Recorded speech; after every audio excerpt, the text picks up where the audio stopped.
Zen Allegories. Angulimala Part 2. The Symbolism. You ever feel like your mind is a battlefield? A war of competing voices, ranging from those voices that we love to those we wish would simply go away. Now imagine you take the wish for some voices to simply go away to the extreme. Imagine you believe that every voice must be summarily eliminated. Welcome to the allegory of the bandit Angulimala, the killer convinced that all thoughts were problematic.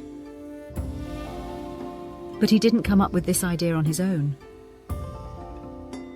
Before he became a killer, Angulimala was a student, a devoted disciple, and his teacher. An advocate of truth as simple, singular, and absolute, and beyond thought. And so, for Angulimala, thought became the enemy, not to be seen as containing ideas to be debated, not to be appreciated, but to be destroyed. And so Angulimala did exactly that. One voice, one thought, one victim at a time.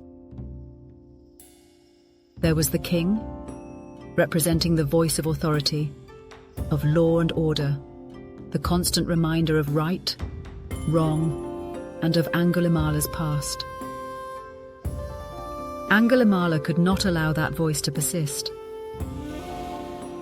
It needed to be silenced, and it was. But little did Angulimala know that that voice was to return, again and again. Next, the villagers, representing the voices of common sense, the simple truths accumulated over time and experience. They had to go to be erased, and so they were. Then the elephant, the horse, the chariot, and the deer, representing the teachings of Hinduism, of established religious tradition, of ancient wisdom passed down through generations. No truth to be found here, and so they too had to be destroyed, and they were. And finally, Angulimala comes across the pregnant woman and her breached baby, representing those voices in Angulimala's head that were inherently contrary, inherently problematic, inherently painful. And so, Angulimala kept running, kept suppressing, kept silencing, kept killing. Convinced that if he could suppress every voice as it arose, that which was left would be the truth. And then he came across the Buddha voice. And here's where the story takes a turn. The Buddha didn't argue. He didn't fight. He didn't run. He walked. Slowly. Calmly. Effortlessly. Angulimala, the man who had outrun every previous voice, tried to chase him. But no matter how fast he ran, he couldn't catch up. And in that moment, his entire worldview cracked.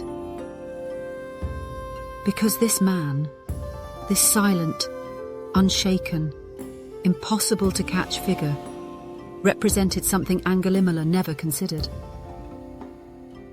A voice that didn't fight back. A voice that pointed at a different truth. Desperate, Angulimala shouted, "Stop!" And the Buddha turned and delivered a response that obliterated everything Angulimala thought he knew. "I have stopped. It is you who have not stopped." For the first time since becoming misguided about truth, Angulimala realized there was something yet for him to learn. He had been convinced that truth was what remained after every opposing voice was silenced. But the Buddha represented a truth that existed in the midst of all voices. The Buddha had stopped fighting long ago. The Buddha had stopped suppressing thoughts. He stopped needing to eliminate everything he didn't understand. The Buddha had come to understand something that Angulimala did not. And Angulimala put down his weapons. He stopped the killing, and over time, finally realized a different truth. That in and of themselves, the voices were never the problem. And along the way, he does something radical. He stopped running. He stopped suppressing. He stopped killing. And just like that, his entire existence shifted, from a man desperately trying to control reality to a man finally seeing it for what it is. And here's where it gets really interesting, because this story isn't just about Angulimala's personal journey. It's a direct response to the notion that just because we should be skeptical of ideas, that these ideas must ultimately be eliminated. If Buddha was promoting this variant of nihilism, he would have told Angulimala, nothing matters. Keep killing. Who cares? But instead, the Buddha showed Angulimala that while we may not be able to articulate the truth, it isn't revealed in destruction. It's found in stopping, in letting thoughts arise and fall, in recognizing that reality cannot be suppressed, controlled, or silenced for very long, and not without consequences.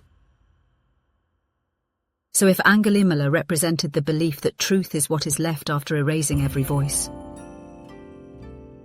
and the Buddha represented the realization that truth is beyond such destruction, then what does this say about morality, redemption, and the nature of thought itself? And these questions are exactly why we continue to sit in the midst of all voices,